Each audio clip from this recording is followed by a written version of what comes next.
Welcome back to another episode of What Are We Watching? All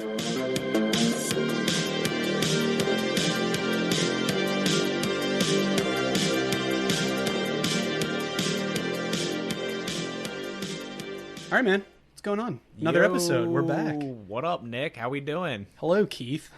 I'm good, man. I just want to, how are we doing? I just want to say that right before we started recording, Nick almost put the entire microphone in his mouth. As a bit. As a bit. And then I realized that we don't label these, so that would have been... Yeah, I told him, he's like, oh, I shouldn't do that. And I was like, no, you can do that. That's your microphone. Just label it before you put it back in the box. I don't want to be coming into that. But there was no need for it, though. I think, like, the moral of it was, like, there's some bits that don't need to be bit. You know what I mean? Eaten. Don't eat that fruit. It's not weird. Yeah, nothing really new on my end. Just living, working, breathing, watching movies. What about you, man? No, I'm fine. Nothing crazy. Just chilling. Like you said, I'm hyped though. We got like a couple episodes under our belt. Yeah. Where I feel like we're finally in a good rhythm a little bit. I find people don't hate this.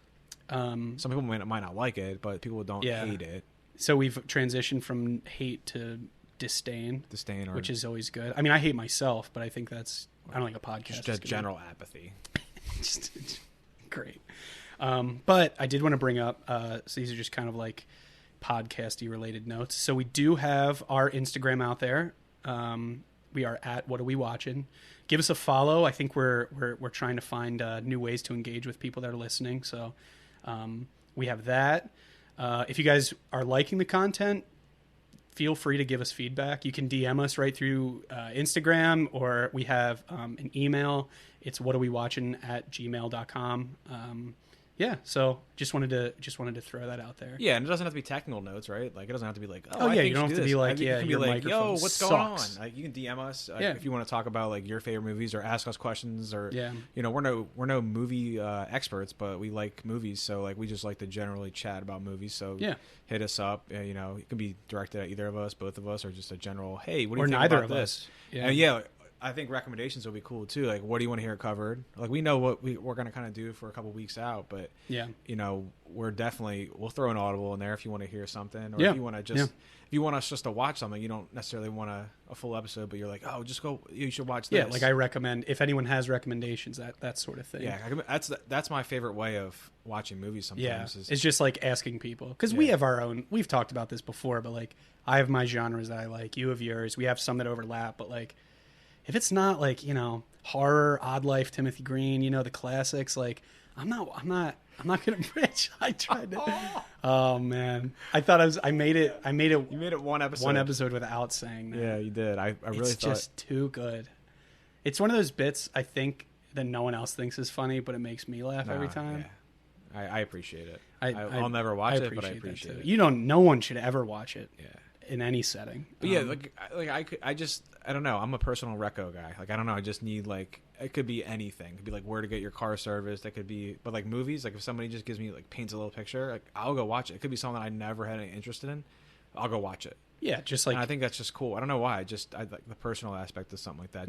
I love it. We just like movies. That's why I made this. That's why I made this show. We love it. So, what are we watching today? We're watching The Thing. But can I do that again? Yeah, we're watching John Carpenter's The Thing. Dun dun dun. Yeah, I'm keeping. I'm not cutting out. Don't cut it. I just wanted to, you know. You just thought it. I wanted to hit it better because I think it deserved it better. Should we go with? It probably needs to be better. Yeah. Do it one more. Do it. What are we watching? John Carpenter's The Thing. Was that good? I think so. Okay, it probably wasn't, but that's fine. Right. We're going over John Carpenter, one of the greatest to do it all time. Oh my God, yeah, excellent 1982 horror, ice adventure. So we have my VHS copy of The Thing, and I thought this would be cool. The cover says John Carpenter's The Thing, and then at the top, the ultimate in alien terror. Oh yeah, nice. I love it. Yeah, that's awesome. And that's one thing we do love. We do love physical media. So we love, if I can watch it on something, even if it's Blu-ray, you know, I'll watch it. I don't know, there's something about having it in front of you. We were talking about like even the artwork on this thing. Like they got Kurt Russell on the back there. God, what a gorgeous man. You know? Oh, he is. What a guy. Yeah. But I will say I did watch the Blu-ray version of this. Wow, and I came in really hot with my. Did you? I let out a lot of the inside thoughts. I feel like we have a lot. No, to I love uncover. Kurt Russell. Yeah. I will openly show my love for Kurt Russell. But anyway, yeah. So we're watching The Thing. Yeah. So I watched my Blu-ray, and I love it because usually there's bonus content, and I got to I usually watch the movie first and then I'll go through like the featurettes or whatever's going on. Yeah. And I kind of like that stuff. But yeah, my copy just has just the option to watch the audio commentary and that's it, which I didn't do. Like I really wish I would audio. Like it's literally just them being like, yeah, that was sick. No. I think it's an audio track that gets added. Oh, okay. It's like the Carpenter and Russell. Like, yeah, no. It's all silent. Usually there's other stuff, so I was excited to get done and then go watch other stuff. Yeah, and but it was just the commentary. I got this very standard version with no cool little ditties. Anyways, let's get into it. John Carpenter's The Thing. So we can do a whole episode on Carpenter himself. I love one Carpenter. of the best directors. I mean, horror and non of all time. I think. Obviously, I don't just think. We know it's confirmed. And this is actually written by Bill Lancaster. He did the screenplay for this, and he actually wrote Bad News Bears of all things. That's pretty good. Should we go into so the cast is like I just said, starring Kurt Russell as the main guy, R.J. McCready, which is an awesome name. He plays a helicopter pirate. Pirate. We'll keep that. A helicopter pilot or pirate. Wilford Brimley as Blair. So he's basically kind of like the whole setting is in like a research facility. So he's kind of like a senior member. He's a biologist in this movie. And then who were you going to shout out? Keith David as Childs. Oh, he's epic. Yeah, he's great. And he's basically the mechanic at like the base. And then I don't know. And then I already said that Kurt Russell is a pirate. So yeah. So Kurt Russell. I think in the original script, the description for McCready's McCready was 35, helicopter pilot, likes chess, hates the cold, the pay is good. That's pretty great. And it also took him an entire year to grow his hair and beard out, which I think is also awesome. Yeah. I feel like that's like classic Kurt Russell hair. You see him in quite literally every movie. He's got like the... That's what I thought, because Escape... What, did he regrow it every time? I don't know. Well, Escape was 80... That was later. It was after this one. Yeah, Escape from New York was 81, was after this one. Right? Yeah, because this was... Oh, no, that's 82. 81, this is 82. Yeah. So I don't know what he did. I don't know if he just shaved his head. He's like, I'm done. No more snake. I'm done. No rules. He got out the clippers. But unless I don't know. I don't know what that fact is. Let's just dump that one. But yeah, but Keith David will go he'll be in They Live after this, another John Carpenter awesome movie. I think we were planning to do an episode of that. Oh yeah, we will. Right? Yeah, that's a great one. And then Kurt Russell obviously was really good with Carpenter stuff with the Escape movies, Big Trouble, and then he just goes on and has an epic career. But one thing that we will talk about is his inclusion in Hateful Eight as well, which I think is cool. So we'll get to that. But this is also based on a 1938 movie. I screamed that. I just had to reach for the audio controls. He's like, Who Goes There by John W. Campbell Jr. And that's also the basis for the original movie, The Thing from Another World, which I actually just watched as well. What year was that one? That was 1951. Okay. And so that one is a pretty cool movie. I just went back and watched it. And I will take this over that any day, obviously. This was the best one. But they did a couple with these, because then we were also talking about they did the prequel to this. Like that was in like 2000 something. 2011 they did the prequel. Which we'll get into that. But yeah, but I think the cool thing that Carpenter did with this one is that he kind of like made it his own story, which I think was. So that's the main difference between the original and this. Well, this is like I wouldn't say it's a full remake. It's almost like it's like a reimagining. Yeah, I think something like that.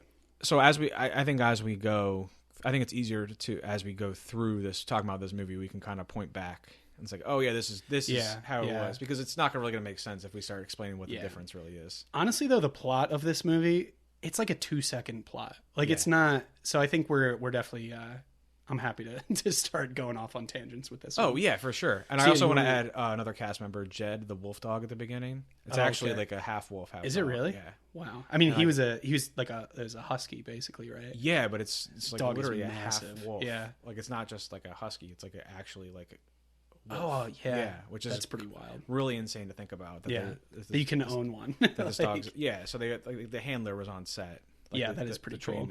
Which is really cool. But this dog actually worked with the actors, which is crazy. Yeah, that is really crazy. But I'm going to go ahead and put this out there for anyone that loves dogs and just can't handle seeing... Huge disclaimer for this movie. Yeah, just got to throw it out there. But we're going to talk about what happens to some of these dogs. And it's... If you couldn't make it through Marley and Me, you should not make it through brutal. The Thing. You don't even try, honestly. But yeah, so do you want to walk us through the plot for this one? Okay, so... It starts out with complete silence. I thought my audio was off, but then then the spacecraft's heading towards Earth, and then all of a sudden you get the John Carpenters, and then you get the music starts at that point. Yeah, and then you get that epic burnout, the burnout of the Thing, the logo, which is actually a callback to the original one. Oh, is that what they do in the original one? But what I found out is if you watch this. I actually watched this little making of featurette, and the guy that is in charge of this talks about how he did it. Mm-hmm. So they had a fish tank. So I guess they're filming through a fish tank, like smoke in the fish tank, and then he had like a cell that had the Thing on the other side of the fish tank, and then he had like a. I don't know why I'm doing this in my hands. You're blocking the mic. He had. Was I? Yeah, it was like kind of. Oh, my bad. Yeah, I don't know why I was like showing the fish tank, but then he has the fish tank, the logo, and then he has a trash bag, and he lights the trash bag on fire, and as the trash bag lights, there's like a light coming through, and as the trash bag lights, that's how you get that like burnout effect where it burns in. I'm sorry, that's so cool. I just think it's so awesome because it sets you up. You're just like ready to go immediately. Well, that's like a big theme with this movie. So the 2-second overview is that like there's an alien from another planet that can basically clone itself to look like a person. And they're trying, and it kills people. Yeah.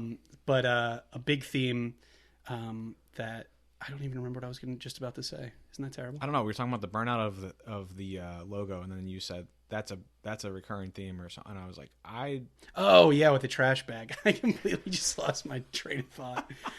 No, not that this is I'm keeping all this in. I'm not cutting any of this out. Basically, it's a recurring theme of like. The way they got a lot of these shots with like the costumes and all of the props, it was very like there's no the only CGI is the CGI in the very beginning with like a spaceship coming in, but everything in this movie is like traditional props with trying to find weird ways of making things work. So like I always appreciate when movies do that. Like we live in an era now where they're starting to go back to that. But the thing, like these classic horror movies, like they really needed to think outside of the box to make some of these props and special effects happen. So, and that spaceship was real. It's like a little like I watched a featurette, and this lady gives so much detail. On it. Like they like take the thing apart and they show how they make it and all the lights inside. That is pretty cool. And it's like a frisbee disc. Oh, but they just did like that's pretty. So they just CGI'd like they just CGI the Earth. I guess, yeah. But I'm just saying, like, I wasn't saying that wasn't. I'm just saying, I did watch that, and it's really insane. Like, we're watching, and we just see this little spaceship, but like, this lady, like, she's talking about the plastic and the brass and how it was hand hammered and like painted, and she goes through. I'm like, holy shit! Yeah, that is pretty cool. Like, this is crazy. Like, we're just seeing this little spaceship. And where like most people are just like, oh, let me go get a drink while the intro is playing. Like, right. So you were saying the general. So that's just the general theme is a lot of like, physical things, like all the props and the costumes. Like there's a lot of like violence in this movie. You see like this weird like the Thing like partially morphed into one person.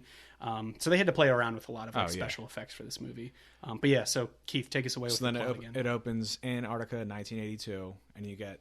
So it's present time for this movie comes out, and then you get these awesome scenic shots of Antarctica, and you get this helicopter that's flying through, and I just love the way it starts. Like you're just oh yeah, there. They just get you. You're totally blind. Have you ever seen the movie Deer Hunter? No. Okay, not related at all. No. But it's the shots at the beginning. Who's in that? I feel like I've seen. That's De Niro and Walken. We were talking about this epic a couple weeks ago. That's actually shot all in Pennsylvania, but it's the way it opens, yeah, the way it pans through all these giant like scenes from overhead, and it just reminds me of that, where it's like, oh man, this is awesome. Like you're just in. I love that. And then we have the Norwegian helicopter flying through, and you see a dog, and it's like following the dog, and it's like shooting at the dog, and you're like, what the? It's like taking pot shots. You're like, what the hell's going on? Why are they just shooting at this dog? And you're like, are they shooting at the dog? Like, what's happening? So then it goes, and then we get our first glimpse at Kurt Russell as McCready. Yeah. He's just playing digital chess, robot chess there. So you basically like go into, it snaps to like the U.S. Antarctica base. Yeah. And Kurt Russell, he's playing like a digital chess game. You get the impression that they've been there for a little bit too. Oh yeah. Just as a side note, I love like their whole setup. Like it opens up into like this rec room type thing. But yeah, he gets like, so mad at that video chess. But their base is stacked. Oh yeah, it's pretty arcade cool. games, pinball. Yeah, ping pong table. I would live there. Yeah, but so the voice of the the digital chess player is actually John Carpenter's wife. Oh really? Yeah. So yeah, that's a pretty. It's basically like he thinks that he's about to beat this chess game, and then it ends up like whooping his ass. So he pours his whiskey into the front of it, and he's like, cheating bitch. Like just. But my thought was like, that's his first line, right? That's his first line, cheating. Because we talked about this before. I always love like what the first line is and what the last line is, which this movie has a legendary last line. But obviously we'll get to that later. But yeah, they're gonna be there for a little bit while longer. But he just destroyed his one thing that gives him joy, it seems, by pouring alcohol down it. Oh yeah. I just thought it was funny. That was great. So then, that Norwegian guy lands the helicopter. You only find out it's Norwegian because the writing on the side, they're like, oh, it must be Norwegian. And he gets out of the helicopter and he's like chasing the dog.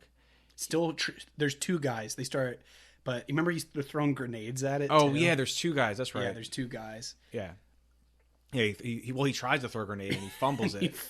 Drops it right by the helicopter. Blows their own helicopter up. So blows the helicopter into smithereens, and then the other guy comes running, right? Yeah, the other Norwegian guy. And he's shooting I think he's trying to shoot the dog, but he ends up shooting one of the dudes. Yeah. Right in the leg. Yeah. And he's basically like mumbling. He's like yelling at them.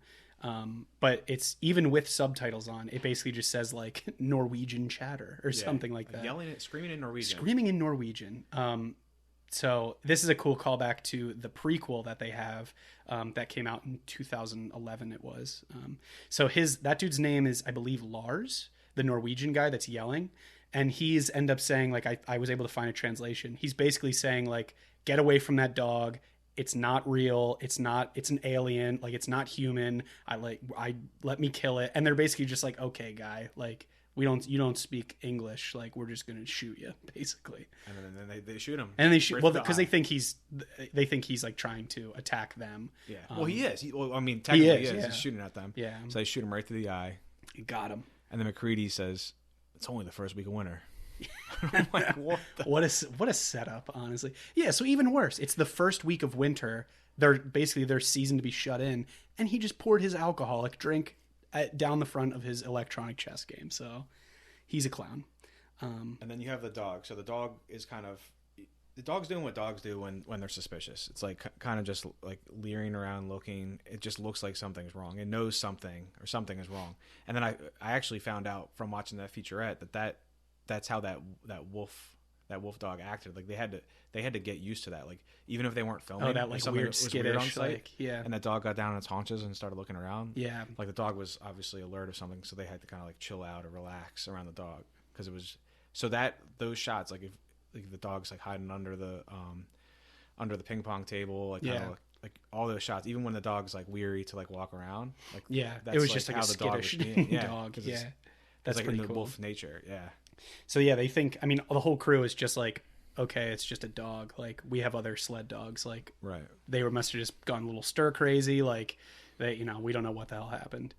Yeah. So then McCready and one other guy head to the Swedish or it's Norwegian, but he keeps calling him Swedish. Oh yeah. I put it here Swedish. I mean Norwegian because he keeps calling him. He Every keeps saying single Swedish, time. and he's like, no, they're Norwegian.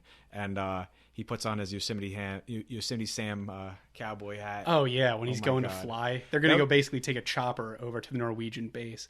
I don't know where he bought that hat, but it looks ridiculous. Yeah, that's awesome. And every time he's outside, he just puts that on. Everyone has like full snow gear, everything on. He has like a and he's normal, like, I forgot my prospector hat. He's go like a mine for members gold. only jacket style and that hat, and he's just fine out there. And those cool goggles that he the wears. goggles. Yeah.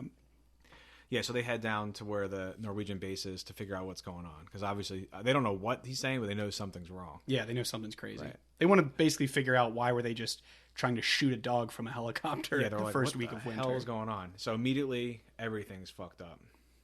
At the Norwegian base. Yeah, they see the axe in the wall. Oh, yeah. They get there. It's like blown to... The base is like blown to shit. Yeah, and there's snow just billowing in. There's a stream of blood. And they just keep going through. That's the part that I'm like, holy shit. They just keep seeing things. And I'm like, okay. And then we see our first, like, big what the fuck moment where we see the dude sitting there. Oh, both yeah. wrists just filleted open, throat slit all Like all the way clean open. and the blood is just frozen, dripping. Yeah. And you're just like, and they just look at it and they just keep going on with their business. Like, okay, we'll figure out what's going on. I'm like, Yeah. And they're like, huh. Anyway, let's see if they have any documents. I was like, just ignore that and keep moving. So inside they keep going. They find this huge chunk of ice that's hollowed out. Yeah. And I'm looking at that. I'm like, what is that? A swimming pool? Like, what's going on there? Yeah. And they just assume that it was like they just found something. Yeah, like no. they were like, oh, I wonder, they must have just been doing research or whatever. And like he even says to McCready, he's like, oh, so they must have taken it out or whatever was in there. They must have dug it out. Yeah. And then they go outside, and I love this part where you see this amalgamation of mangled bodies. Oh yeah. But it's like in the foreground, but it's like it's not the focus, so you just see it and you're like, what is that? And then they show it and you're like, what is that? Just body parts all stitched together. It looks like they're all like morphed in, like it's so bizarre. But it's all, again, like real. If you watch this, just as a huge disclaimer, this is kind of a disturbing movie at times. Oh yeah. But this is all like practical props. So like, I don't know, that just blows my mind every time I watch this movie. Oh yeah. I love stuff like this. Yeah. Like it's body horror at its best. Amalgamation monster, like just gore, goo, blood, extra appendages. I'm like, weird. oh man, it's so awesome. It's not weird. Why are you so sweaty right now? I don't know, dude. I get getting all worked up thinking about it. But yes, that's the take a first lap. time you see something wild, and you're like, oh, but it's almost like he's kind of leading you with it. Yeah. Which I think is awesome because it just builds. Yeah. So they I don't know why they do this, but they're research labs, so they grab this mangled yeah, they're like, well, better get the tarp. this mangled mutated mess I have. Yeah, great. And they then they just they basically they bring it back. They put it on they put it on like an operating table and they start looking at it, and then they pan like into the face, and I'm like, like you actually see what this mangled mess of human body parts is. So it's actually, when they're at the base, there's a quote that I wrote down, which it was just kind of funny. They're trying to look for documents to see what happened at like the Norwegian base, and he says like, he's like, a video cassette reel. Why don't you grab that and see what's on it? And I was like, oh, Kurt. But basically they found like some documents, and they walk right by all these dead bodies and stuff. And the one guy, Wilford Brimley, who is portrayed by Wilford Brimley, he's like, there's important documents. I want to see what they were working on. And he's like, you just walked by 5 to 10 mutilated bodies, and you're like, this is a pretty cool document. Like nothing else. But yeah, so then they're back at the American base, and so then they bring this mangled body in.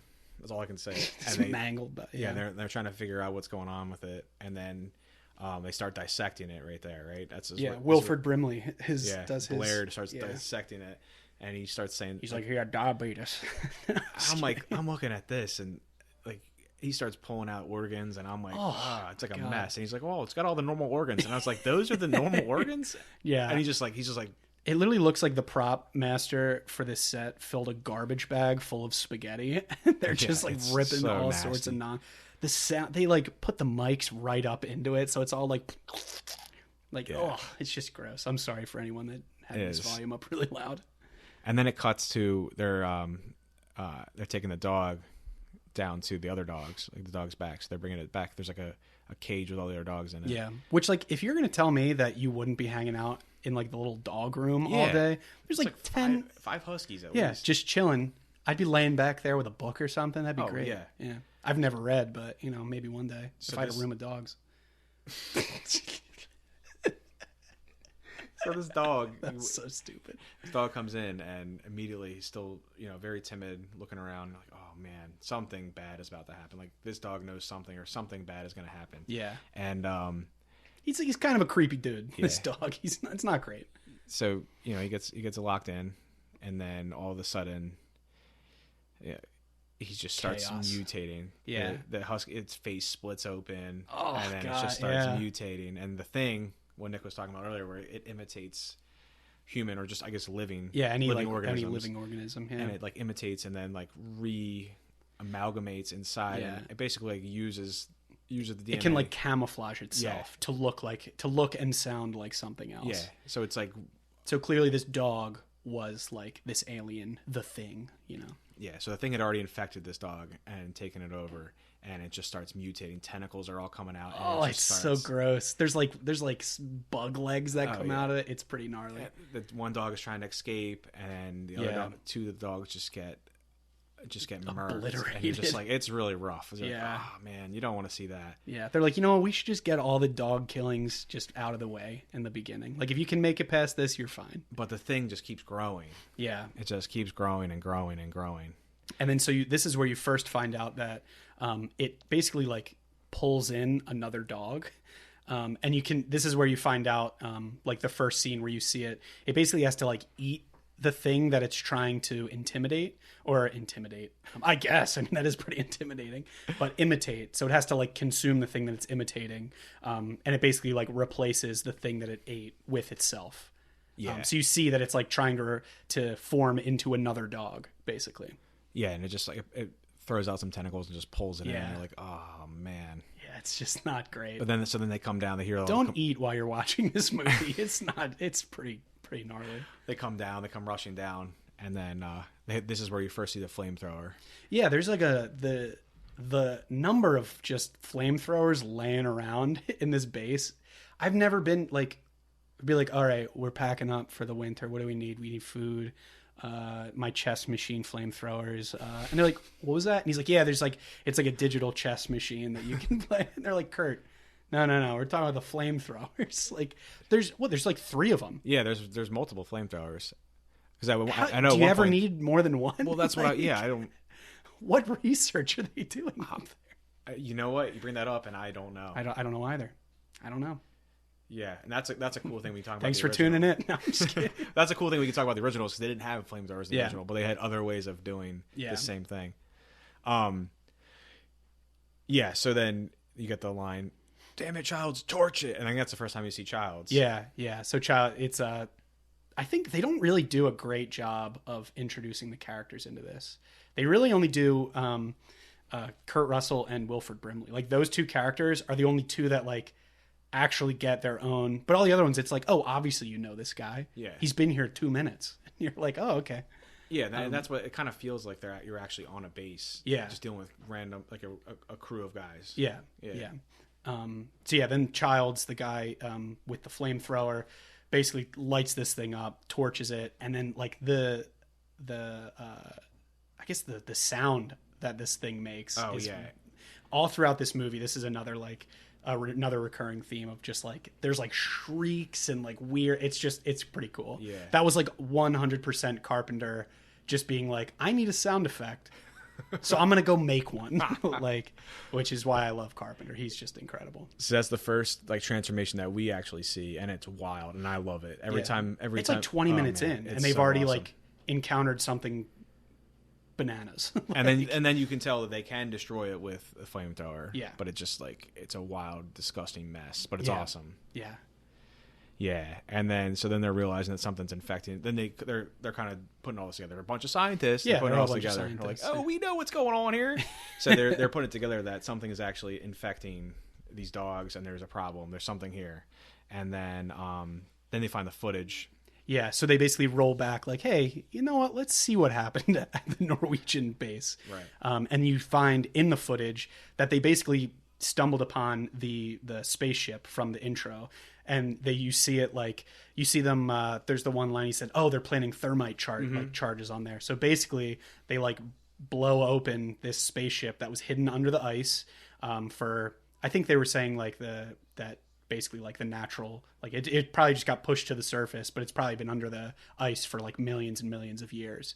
And then they flash over to a chunk of ice in the ground, like is all on the Norwegian footage. And that is basically them being like, oh shit, that thing that was at their base that we just walked by, like they must have dug up this monster and released it, basically. And then he does it so perfectly. So now you as the viewer are like, okay, they found the ship from the beginning. And now they found that same exact big ice chunk that you saw earlier. They found the exact place, so they pulled that out of the ground, and that amalgamation is probably what came out of there. It's like, oh shit, yeah, like, something is happening. Something, and again, 20 minutes into the movie, you find out you have every detail you need to know about this movie right away, which I think is like.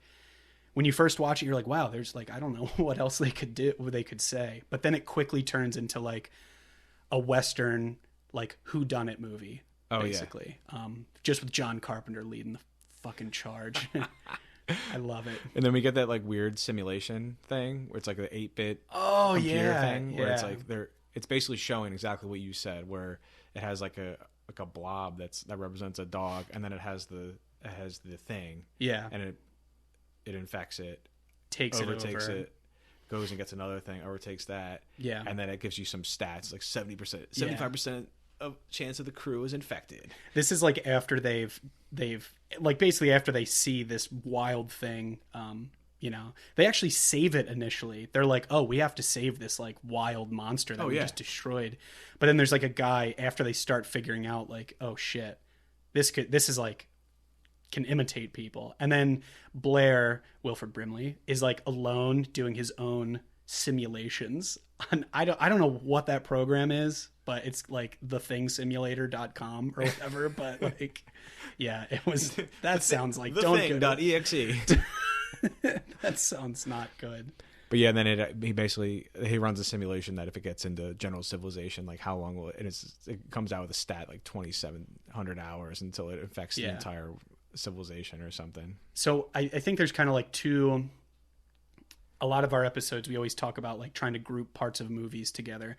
There's like the beginning where everyone's like, this is an amazing scientific discovery. Like we're all going to be famous. This is going to be great. But then off to the side, you have like Blair, the older guy, who's like the senior biologist. He's kind of like figuring out like, oh shit, this thing can't get out. Like this thing, like whatever it was, we need to make sure that this is actually 100% gone. Right. So then they have the thing, the original thing they found. They still have it in the room, right? Yeah. And Benning's there, and he says, "That's gonna win somebody the Nobel Prize." And like that's actually a callback to the first movie. Oh, okay. Where the doctor that's like in charge of the whole thing is talking about how he's gonna win the Nobel Prize for this. And Damn. so like I was like, but it's really funny because those are his last words. Yeah. You see the blood dripping, and you're like, oh, that's not good. It's thawing. The blood's dripping, and then it cuts to another scene, but then it comes back, and he's donezo. So you basically find out that any living part of this thing like is still alive. Like just so you know, if it was like they thought, oh, okay, we burned it, or like it was dead, it wasn't moving, so like obviously it's not gonna hurt us anymore. But like any individual cell of this that's like not burnt or that's still alive is like still coming to get people, basically. So this is where like we're starting to lose some of the crew. Right. So Bennings is the first one that cuts back to him, and he's getting slimed in the corner.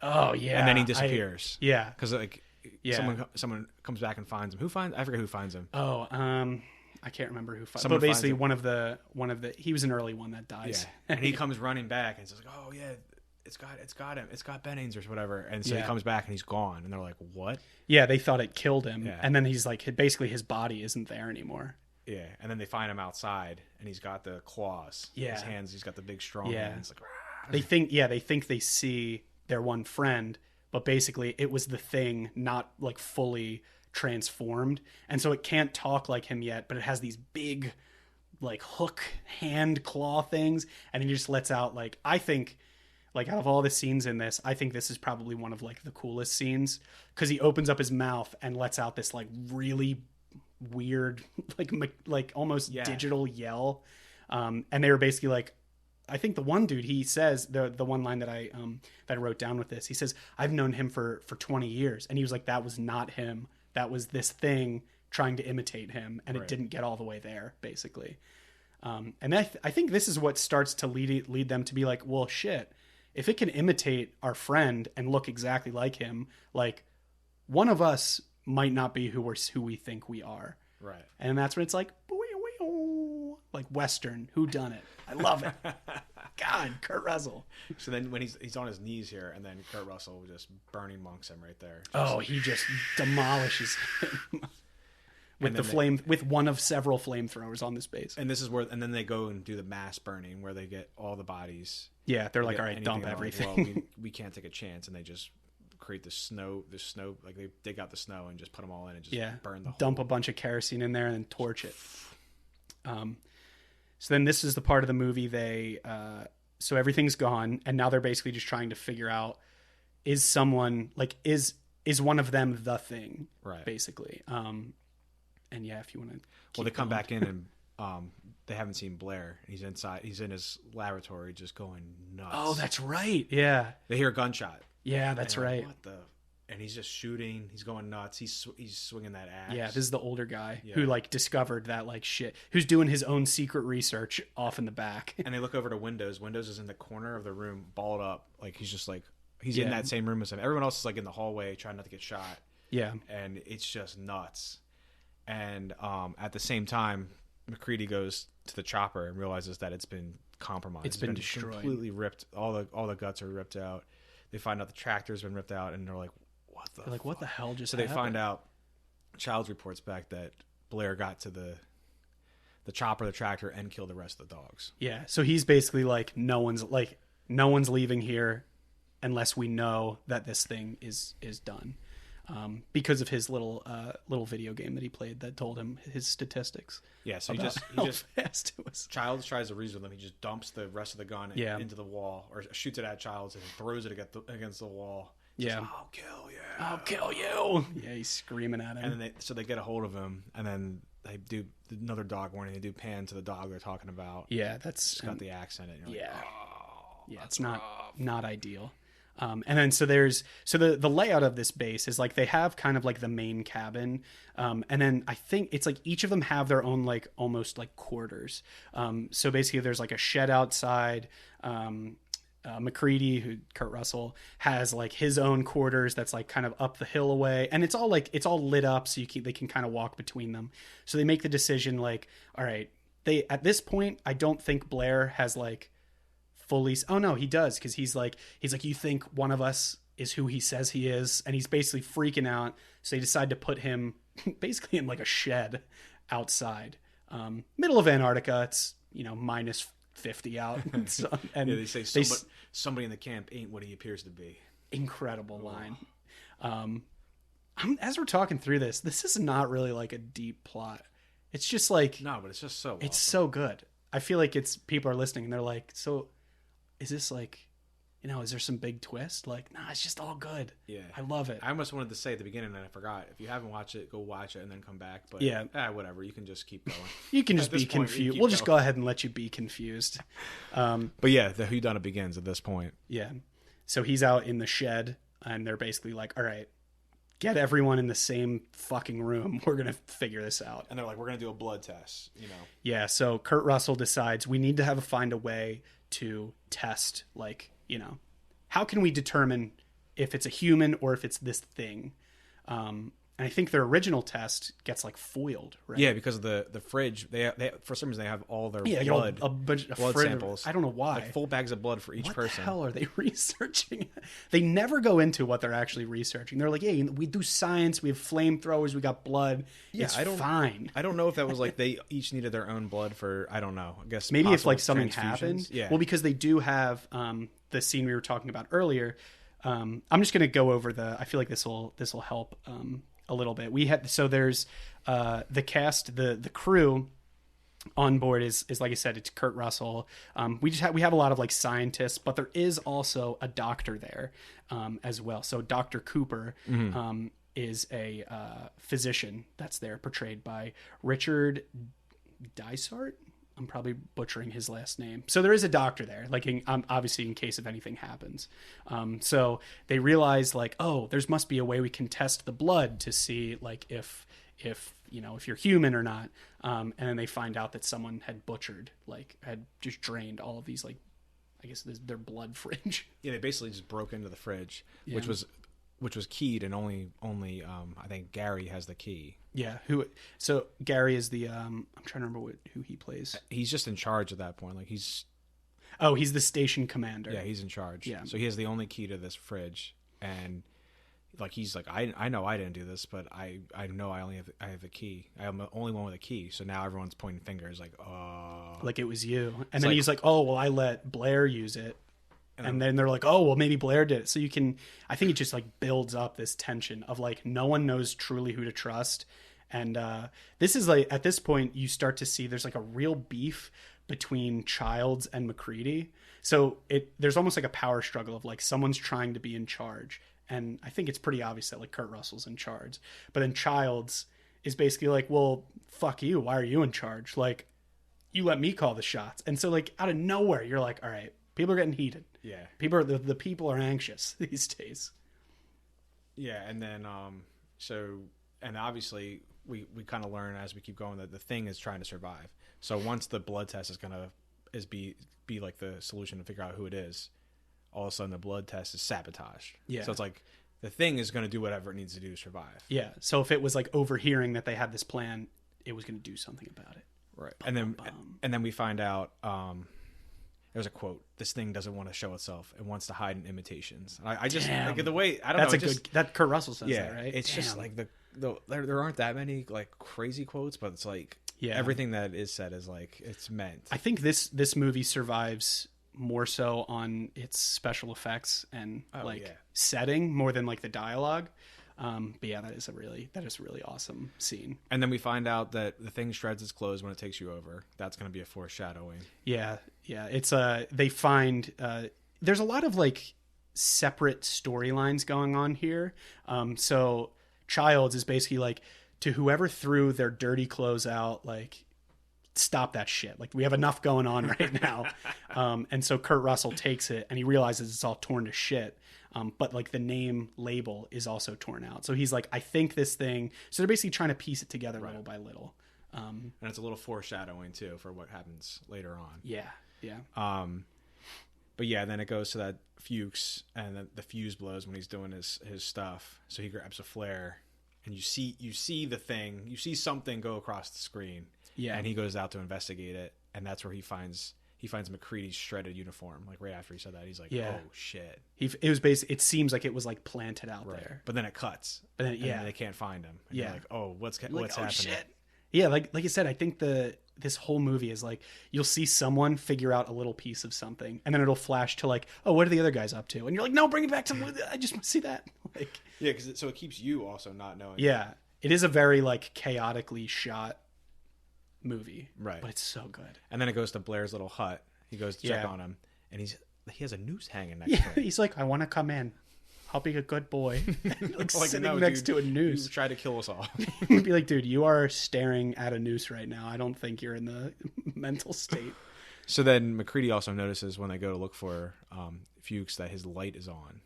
Yeah. And he's like, I'm going to go up to my spot real quick. Yeah. And they're like, oh, why do you need why don't go to your quarters? Like everyone's sitting there. And he's like, yeah, which is an awesome line. He's like, yeah, but yesterday when I left, I turned the light off. And it just pans up like in the dark. Yeah. All the way out, you can see like a lit window up, and you're like, "Oh shit!" Oh my god, it's so awesome. So the two guys go up, and then they haven't heard anything, so they're trying to batten the hatches down. Yeah, and they're blocking all doors. They're putting wood in. They're just they're like, we just got to protect ourselves, keep everybody in here. Something bad is happening. Yeah, and so they get the other guy comes. I can't remember his name right now. He comes down. Is it the guy that dies? Well, I mean, he comes down. McCready doesn't come back. He comes out. He comes back to McCready. Yeah, and he's like, yeah, I beat him back. He's like, I found his shredded uniform in his I forget. He found his shredded uniform in his like. Yeah, it was like stuffed in like a box or something like that. Yeah, he was gonna burn it. Yeah, and he's like, I know it's him. I cut him loose and ran back. Yeah, but they don't realize that McCready has also gotten back into the base on the other side because he has the key. Yeah, so he's gotten back in and he's locking himself in a closet because he knows they're coming for him. Yeah, so at this point, everyone's like, "Oh shit, McCready is not who he says he is." So this is just to highlight the theme of like who you can trust in this movie shifts, but like by the minute at times. Like it's pretty cool, and yeah. So they bust the door down, and they know he's in this closet. So they find McCready. Yeah, he's hitting it with the axe. They bust it down, and then he goes, "Anyone messes with me, and this whole camp goes up." And he's holding dynamite. He's holding dynamite with the flamethrower in his other hand, and he's like all cold. He's all like frosty from being outside. I love that image of him. Just his everything is just like frozen. His beard is frozen. He's just all like white. Yeah, he looks awesome. And then, so what is I want to know. How about we fast forward a little bit to when the thing, because the thing kind of hides itself for a while in the middle chunk of the movie. But do you want to flash forward to when like shit really goes off? Like when? So I forget his name, but he's what is his name? He's feeling sick though. Yeah, one of the the members. I actually can't remember his name currently either. And he doesn't have any dialogue in it up until this point. You only kind of see him in the background. And you see that he's feeling like sick. And he's like really every time you see him, it'll like flash to him, and he's like sweaty, and he's really like he looks like he's not doing great. And then he just passes out. Yeah, so they're all like again trying to sift through the madness, and he just falls down, and it turns out that he's dead. He basically has a heart attack. So they try and get him. They carry him into the main the main room that has like the pool table on it and stuff like that, and they start doing like the chest compressions. They're like, we got to bring him back. And you're like, oh shit, like this guy just had a fucking heart attack. They get out the paddles to do like like the clear. And when they go to shock him, his stomach opens up. It's these big nasty teeth, and it just pulls the physician right in and rips his arms off. And you find out that the whole time that guy was not who he said he was. And I was like, oh my God, like it's so great. Like, because it comes out of nowhere. Like everyone's like, I think you did it. I think you did it. I think you did it. Oh my God, Tim's dead. And then it's just like, like clear. And then his arms go right through him. Clear up to his elbows. So at this point, like this is where the thing is like in full force again. So they're doing their nonsense with the flamethrowers. They try and torch it. And I wanted to bring this up because there's a really like, you can see it almost like melting, like the flesh of like the thing, like this mangled like guy, and there's like tentacles and like big limbs that are like coming out of it. So you see kind of his head, the dude's head fall, like melt to the ground as the thing is like trying to save itself a little bit. To get that shot with the skin, like it looks real, but it was bubble gum. Did you know that? No. So they used bubble gum and they heated it up, and when they pulled it apart, it looked like it was skin that was like ripping apart. Holy shit! That's so cool. Yeah. That was the only reason I took over, because I wanted to see that part.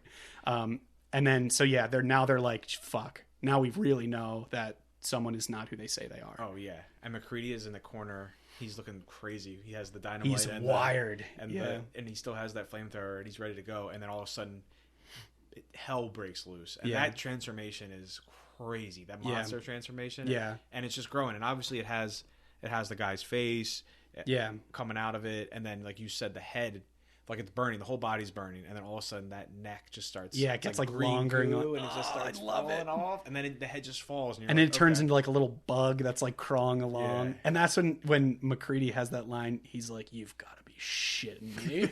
When they see it like crawling away, and you're like, oh, it's so good. Yeah, and that, oh my god, when that thing's crawling away. Yeah, that's so creepy. It grows the spider legs. Yeah, it grows like the tentacles. God. It's bizarre. And so they torch that. And at this point, so the physician's dead. The original guy that had the idea, like the first idea to test, he was the physician came up with the blood sample idea. So now this is where MacReady is basically brings up the idea of, okay, it seems like even a little part of this thing, like will try and protect itself. So if we burn a little bit of blood from each of us, if one of us is like the thing, it'll basically the blood will jump out of the dish. It'll do something. So now they basically are lining everyone up to undergo this test. And the crazy part is they tie everyone together. Yeah, don't know why they did that. Because like, what do you think is going to happen if something bad happens? They're all tied together. Yeah, it's going to be so they're all tied to chairs, all tied together. They're all have their blood drawn, and he's going through in order, like each one of them. But before this, he like, they're having their Childs and him are having their argument, and he puts a gun to his head, and then all of a sudden out of nowhere, that guy Clark. Oh, that's right. He tries to punch MacReady. He turns and shoots him right in the head. Yeah. So like humans are killing each other too, because they, like you said, it's the whodunit. It's like the stress is building. Nobody knows. Yeah. So Clark, just for context of like what his role was, he was the dog handler. So he was the guy that like was in charge of putting the dogs like in the kennel, basically. So he was the guy that first. Back to earlier when we were saying like, what's his name again? I can't remember. Yeah. So it was but yeah, so he shoots him right in the head. Done. So he goes through the blood test like really, really quickly, or it's like suspense is building. Windows, check. MacReady's, check. Dr. Cooper's, check. Clark, check. So they check the two dead guys too. Yeah. They're like, well, let's see. Oh, and this great line that Child says, because basically they all realize that like, oh, MacReady actually killed a guy. Like, yeah, they're like. So do you have the quote? No, I don't. Oh, he's like, oh, I guess he was human. He's like, I guess that makes you a murderer, huh, MacReady? Oh, that's right. Oh, it's so good. Like, I didn't even write that down. That was just like burnt into my mind. No, yeah, that is awesome. And then it goes to Palmer, and then the thing just. It turns out that Palmer had been taken over and imitated. Yeah, you hear that scream when he takes that hot coil, puts it in the blood, and it's like, and then it just pops up. Yeah, and you see Palmer. You see all his limbs like fly in direct. And this is where tying everybody together was a shit idea. What a fucking bad idea. Like, they're all tied together. This guy on the end, it's like a human centipede almost. He starts going nuts. He's transforming, going nuts. And they're like, cut us off, cut us loose. I mean, because there's nothing you can do because you're tied to a bench. Right. So that's another. Anytime there's a transformation, anytime the monster's coming out, it's fucking crazy. They do such a great job. Carpenter did a great job of like, set up these really suspenseful scenes, and then all of a sudden, like, bam, something will pop, and then everything will go crazy, and then it'll settle down back into nothing. So MacReady has the flame thrower. That was a struggle. I don't know what happened there. He has it the whole time, ready, and then all this happens, and then it starts like backfiring, and he can't get it to work. He's like, Windows, get him! Yeah, and then so Windows gets his flamethrower, walks over and tries to get him. One of several, and then he just freezes, and then he just gets annihilated. Yeah. So mutation, then head split, tentacles come out. Oh my god, done. So, yeah, and then chaos. Yeah, and then you get that awesome scene where. The gun's back on, and he starts flaming the thing, and it runs straight through the wall like a fucked up Kool-Aid man. And then he's burning on the ground, and he just throws a grenade out there and just explodes it into smithereens. Boom! And then at this point, there's only a couple people left. And is this where they go back up to Blair's, like to see where Blair is, and they find out that he's not there anymore? Yes, they go to test him. And they want to be like, all right, let's go get Blair. He has dug a hole to China to try, but then you find out it's not the China; it's actually to an underground lair where he has been constructing an escape pod out of parts from the ship. Yeah. So you're like, what the? Well, you find out that Blair was the thing, like all along at this point. So I guess like at some point you don't see it, but it's. So I'm trying to think who's left at the end. It's Blair. Like the people that are alive, or at the end, not Blair, because that's Wilford Brimley, but it's Childs, Gary is alive. You said Childs, Gary, and MacReady at this point are the only three that are suspected to not be like the thing. so they're tracing down Blair. They're in his little like place where it's clear that I think he has a line in here that says like, oh, it knows it can't make it far, but it wants to just kind of go off and fall in the snow and just be frozen again. Like it wants to go back to sleep to just be waken up by the rescue squad. Because once it can't escape, then it's going to just survive until the next unsuspecting person comes, and then until try to get out of here. The Thing too, Electric Boogaloo, and they're down there. They destroy the Blair's little spaceship thing, or the Thing's spaceship, and then they're just basically trying to blow up everything. This is like the finale, and there's a good quote here. Maybe we warm things up around here. Yeah, maybe we warm. Is like it wants to be cold. It wants to hide in the wants to be frozen. Maybe we just warm things up around here. And then he's like, "We're not getting out of here alive." But either is that thing. Yeah, and they're all just like, "Yeah, I can see that." Okay. Like I'd be a mess. I'd be sobbing. But they're like, "Yeah, I can. That's fine." So they're like, "Yeah, what do you want me to do?" So they throw the grenade down the hatch, and then they just start throwing Molotovs everywhere. Yeah, so they're trying to torch everything. They're trying to level. Basically where the Thing was like hiding as Blair. They're trying to just take the whole base, blow it all up, and just make sure that it can't get out.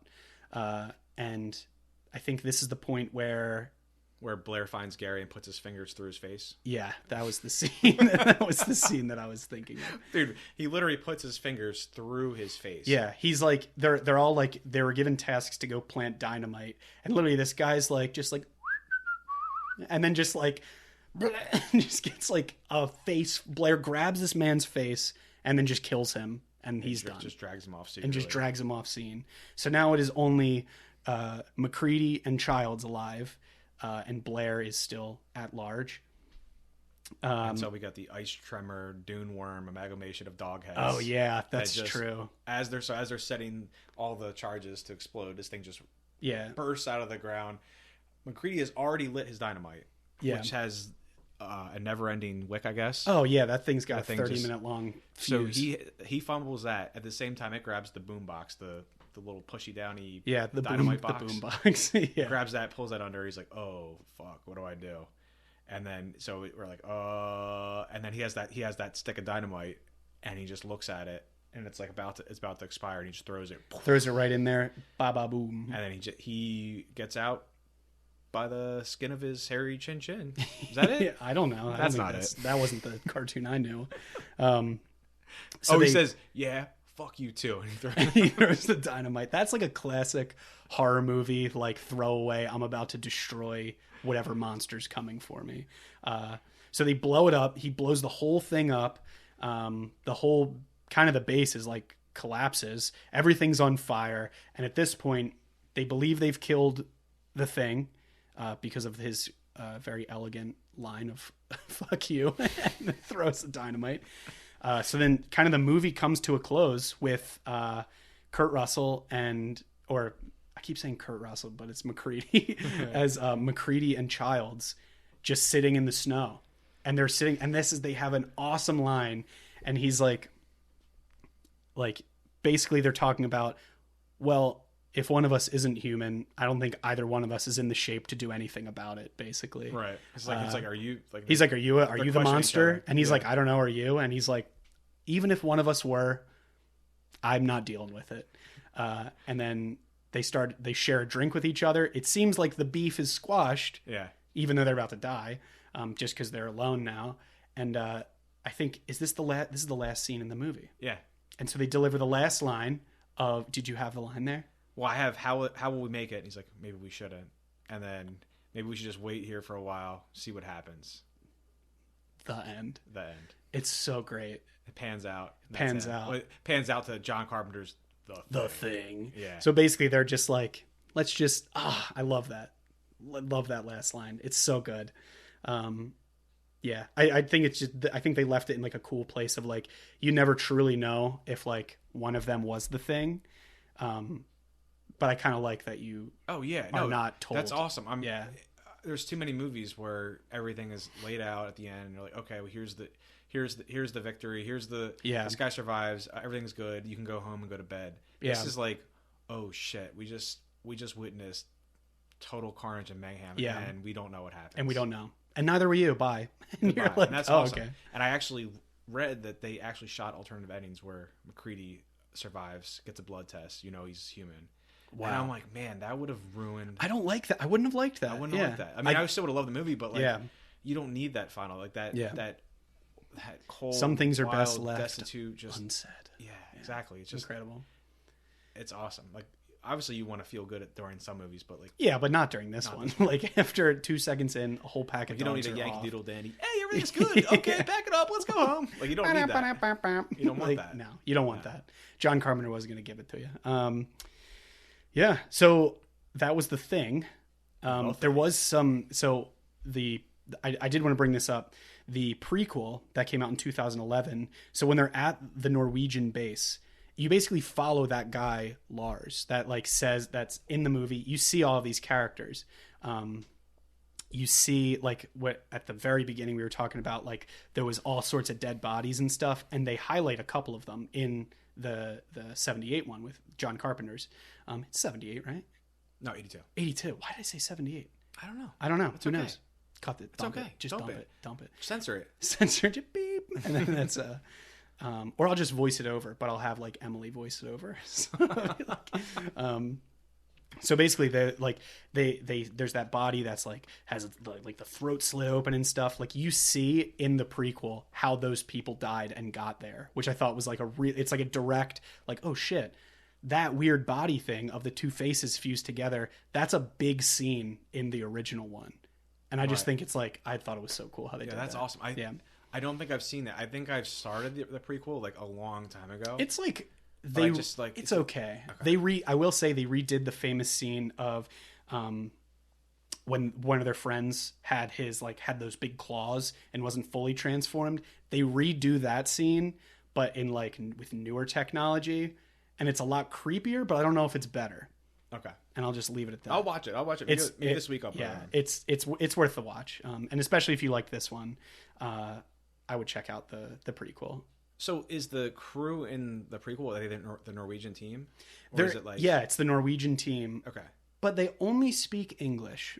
And they have no accents. Okay. Yeah. Oh, it's directly I think like part of it is like there's Americans that are working there, and you're like, oh, okay, that's how we're going to get away with the whole no one has an accent or everyone's speaking English thing. Because the original it sounds like the same plot from closer. Let's say the closer to what the prequel is, where it's like they find the alien, the spaceship. They find the spaceship. Like that. They blow it with thermite. Yeah. They end up like ruining that, so they end up digging up the thing. Yeah. And so it's like what we walk into in John Carpenter's The Thing is what has happened. What has already happened. Yeah. Yeah, kind of. Well, you were saying it was cool because it's almost like a lot of movies that are like a remake. It's almost like they do a shot for shot. Not directly. But this is like Carpenter decided to be like, oh, we're just going to base this movie off of this other existing story, but I'm going to hire Kurt Russell and tell a different one. Well, in the original The Thing from Another World, the Thing is kind of like a humanoid. It looks like it's just like an alien. It looks like a Frankenstein / gone awry kind of creature from the Black Lagoon style, just crazy looking. Yeah.